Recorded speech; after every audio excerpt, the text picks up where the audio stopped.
Continuamos hoy estudiando el capítulo 26 del primer libro de Samuel. Y en nuestro programa anterior estábamos viendo cómo David y Abisai habían entrado al campamento de Saúl y habían pasado revista. Y habían encontrado a Saúl dormido en una trinchera, rodeado de sus hombres. A la cabecera de su cama vieron su lanza clavada en la tierra. Aunque David tiene la oportunidad de matar a Saúl, rehúsa hacerlo. Rehúsa aprovecharse de esa oportunidad. No quiere alzar su mano contra el ungido del Señor. Luego vimos cómo decidió tomar la lanza y la vasija de agua de Saúl, y nadie se despertó porque el Señor había causado que un profundo sueño cayera sobre Saúl y sus hombres. Leamos hoy el versículo 13 de este capítulo 26 del primer libro de Samuel. Entonces pasó David al lado opuesto y se puso en la cumbre del monte a lo lejos, habiendo gran distancia entre ellos. Ahora David se aparta del campamento de Saúl, pero no volvió donde estaban sus hombres. Fue al otro lado del campamento de Saúl y se paró en la cumbre de un monte. Era un lugar desde donde podía escaparse fácilmente si alguien le perseguía. Y dicen los versículos 14 al 17, y dio voces David al pueblo y a Abner hijo de Ner, diciendo, ¿No respondes, Abner? Entonces Abner respondió y dijo, ¿Quién eres tú que gritas al rey?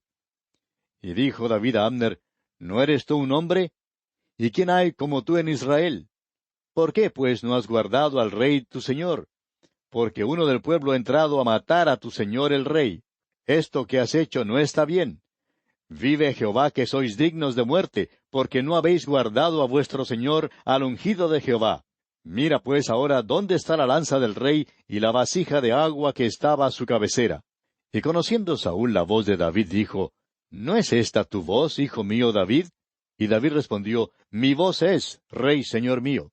Francamente creemos que David habla sarcásticamente aquí con Abner, el general de Saúl, quien debía haber estado protegiéndolo. David se burla de Abner. David le está diciendo que su rey podría haber sido asesinado. Ahora, mientras David grita esto, creemos que el rey y sus hombres empiezan a despertarse y se preguntan en cuanto a lo que ha pasado. Luego David pregunta, ¿dónde están la lanza y la vasija de agua de Saúl? No están. Y podemos imaginarnos a David levantando en alto la lanza y la vasija de agua de Saúl para mostrarlas, indicando así que bien pudo haber dado muerte a Saúl, pero no lo había hecho. Y eso es lo importante, amigo oyente. David no mató al rey. Él sabía que Dios iba a tratar este asunto, que Dios se encargaría de Saúl. Es fácil criticar a David, ¿no le parece, amigo oyente? Pero ¿cuántos de nosotros hoy en día dejamos que Dios sea quien arregle las cosas con nuestros enemigos? Tratamos de hacernos justicia según nuestro propio parecer y tratamos de resolver nuestros problemas.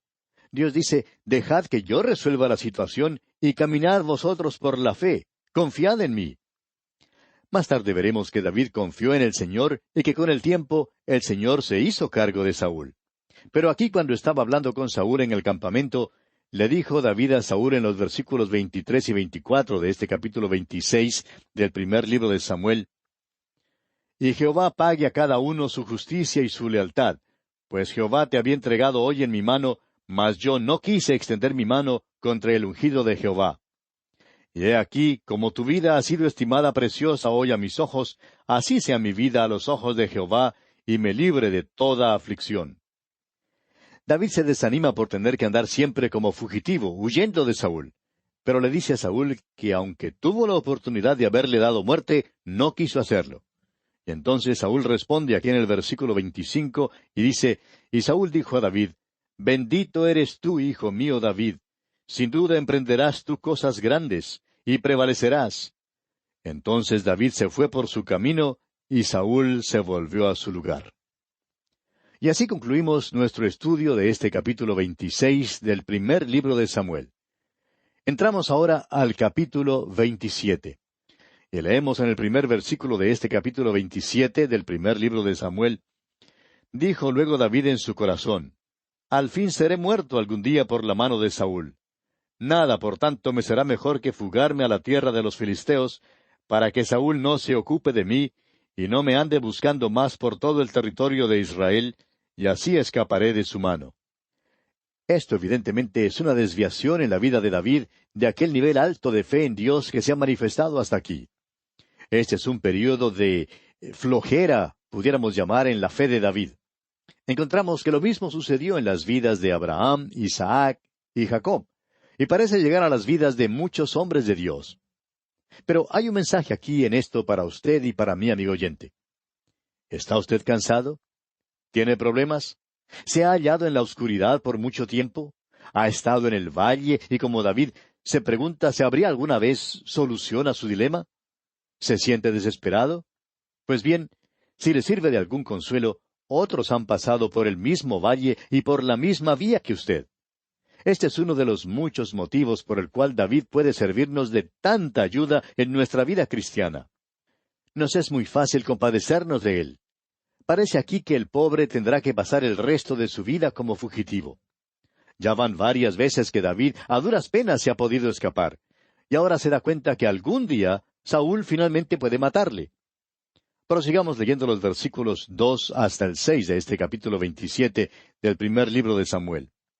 Se levantó pues David y con los 600 hombres que tenía consigo se pasó a Aquis, hijo de Maoc, rey de Gat. Y moró David con Aquis en Gat, él y sus hombres, cada uno con su familia. David con sus 2 mujeres, Ahinoam, jezreelita, y Abigail, la que fue mujer de Nabal, el de Carmel. Y vino a Saúl la nueva de que David había huido a Gat, y no lo buscó más. Y David dijo a Aquis, si he hallado gracia ante tus ojos, séame dado lugar en alguna de las aldeas para que habite allí, pues ¿por qué ha de morar tu siervo contigo en la ciudad real? Y Aquis le dio aquel día a Siclag, por lo cual Siclag vino a ser de los reyes de Judá hasta hoy. Este hombre David se siente desanimado, desalentado y abatido. E hizo algo que, francamente, nunca debió haber hecho. Salió de la tierra de los israelitas y se fue a vivir en la tierra de los filisteos. Ahora se encuentra entre los enemigos de Dios. Leamos los versículos 7 al 12 de este capítulo 27 del primer libro de Samuel. Fue el número de los días que David habitó en la tierra de los filisteos 1 año y 4 meses. Y subía David con sus hombres y hacían incursiones contra los jesuritas, los jezritas y los amalecitas, porque éstos habitaban de largo tiempo la tierra, desde como quien va a Ashur hasta la tierra de Egipto. Y asolaba David el país, y no dejaba con vida hombre ni mujer, y se llevaba las ovejas, las vacas, los asnos, los camellos y las ropas, y regresaba a Aquis. Y decía Aquis, ¿dónde habéis merodeado hoy? Y David decía, en el Neguev de Judá y el Neguev de Jerameel, o en el Neguev de los ceneos. Ni hombre ni mujer dejaba David con vida para que viniesen a Gad diciendo, no sea que den aviso de nosotros y digan, esto hizo David. Y esta fue su costumbre todo el tiempo que moró en la tierra de los filisteos. Y Aquis creía a David y decía, él se ha hecho abominable a su pueblo de Israel y será siempre mi siervo. Y así concluimos el capítulo 27 de este primer libro de Samuel. Y llegamos ahora al capítulo 28. En este capítulo, el rey Aquis confía en David. Saúl, siendo desechado por Dios, consulta a una pitonisa, o sea, una hechicera. Samuel aparece de entre los muertos. Saúl, enterándose de su propia ruina, se desmaya, pero cobra nuevas fuerzas comiendo carne. La entrevista de Saúl con la divina de Endor plantea y promueve muchas preguntas. La principal tiene que ver con Samuel. ¿Logró la hechicera hacer volver a Samuel de los muertos? Si es así, este es el único caso en todas las Escrituras. Ahora, la Biblia condena en forma total y absoluta tales prácticas de nigromancia, de acuerdo a lo que encontramos allá en el capítulo 18 de Deuteronomio, versículos 9 al 14. El relato en el Nuevo Testamento en cuanto al rico y Lázaro indica que no puede haber ningún regreso de los muertos. Este relato lo encontramos consignado allá en el capítulo 16 del Evangelio según San Lucas, versículos 19 al 31. El apóstol Pablo se quedó callado en cuanto a su experiencia de ser arrebatado hasta el tercer cielo, que él menciona en su segunda carta a los Corintios, capítulo 12, versículos 2 al 4. La Escritura amonesta contra estas prácticas y predice una erupción futura de ellas. En el Evangelio según San Mateo, por ejemplo, capítulo 24, versículo 24, el mismo Señor Jesucristo dice, porque se levantarán falsos cristos y falsos profetas, y harán grandes señales y prodigios, de tal manera que engañarán, si fuere posible, aún a los escogidos. Y también el apóstol Pablo en dos de sus cartas, primero en su segunda carta a los Tesalonicenses, capítulo 2, versículos 8 y 9, dice, «Y entonces se manifestará aquel inicuo, a quien el Señor matará con el espíritu de su boca, y destruirá con el resplandor de su venida. Inicuo cuyo advenimiento es por obra de Satanás, con gran poder y señales y prodigios mentirosos». Y en su primera carta al joven Timoteo, en el capítulo 4, los primeros 3 versículos dice, «Pero el Espíritu dice claramente que en los postreros tiempos algunos apostatarán de la fe, escuchando espíritus engañadores y a doctrinas de demonios, por la hipocresía de mentirosos que, teniendo cauterizada la conciencia, prohibirán casarse y mandarán abstenerse de alimentos que Dios creó, para que con acción de gracias participasen de ellos los creyentes y los que han conocido la verdad». Y finalmente, en Apocalipsis capítulo 16, versículos 13 y 14 leemos, «Y vi salir de la boca del dragón, y de la boca de la bestia, y de la boca del falso profeta, 3 espíritus inmundos a manera de ranas, pues son espíritus de demonios que hacen señales, y van a los reyes de la tierra en todo el mundo, para reunirlos a la batalla de aquel gran día del Dios Todopoderoso». Ahora Saúl fue desechado por Dios, como lo veremos en los versículos 6 al 15 de este capítulo 28. Y ahora, debido a que el cielo se ha quedado callado, Saúl entonces acude al infierno. Ahora nosotros creemos que Samuel no fue quien se apareció. Y hay 2 explicaciones que son posibles, y son las siguientes. Primero, algunos expositores bíblicos descartan este incidente como fraude, tomando la posición que la divina era ventrílocuo. Y en segundo lugar, que el deseo irresistible de comunicarse con los seres amados que han fallecido hace que los sobrevivientes sean víctimas del engaño. Nosotros creemos que fue un falso espíritu quien apareció y no Samuel. Aún la pitonisa quedó engañada y asombrada, como veremos en los versículos 12 al 15. El falso espíritu no le participó nada que no hubiera sido revelado previamente. Comencemos pues leyendo los primeros 4 versículos de este capítulo 28 del primer libro de Samuel. Aconteció en aquellos días que los filisteos reunieron sus fuerzas para pelear contra Israel, y dijo Achs a David, «Ten entendido que has de salir conmigo a campaña, tú y tus hombres». Y David respondió a Achs, «Muy bien, tú sabrás lo que hará tu siervo». Y Achs dijo a David, «Por tanto yo te constituiré guarda de mi persona durante toda mi vida». Ya Samuel había muerto, y todo Israel lo había lamentado, y le habían sepultado en Ramá, su ciudad. Y Saúl había arrojado de la tierra a los encantadores y adivinos. Se juntaron pues los filisteos, y vinieron y acamparon en Sunem, y Saúl juntó a todo Israel, y acamparon en Gilboa. Nuevamente los filisteos reunieron sus tropas para ir a la guerra contra Israel. Ahora David no les dio ninguna promesa clara de que les ayudaría en su guerra contra los israelitas. Samuel recién había muerto y todo Israel lo estaba llorando. Pero durante este tiempo de tristeza, los filisteos se habían reunido en Sunem, y por tanto Saúl reúne sus tropas en Gilboa. Continuemos ahora con los versículos 5 hasta el 7 de este capítulo 28. «Y cuando vio Saúl el campamento de los filisteos, tuvo miedo, y se turbó su corazón en gran manera. Y consultó Saúl a Jehová, pero Jehová no le respondió ni por sueños, ni por Urim, ni por profetas. Entonces Saúl dijo a sus criados, Buscadme una mujer que tenga espíritu de adivinación, para que yo vaya a ella, y por medio de ella pregunte.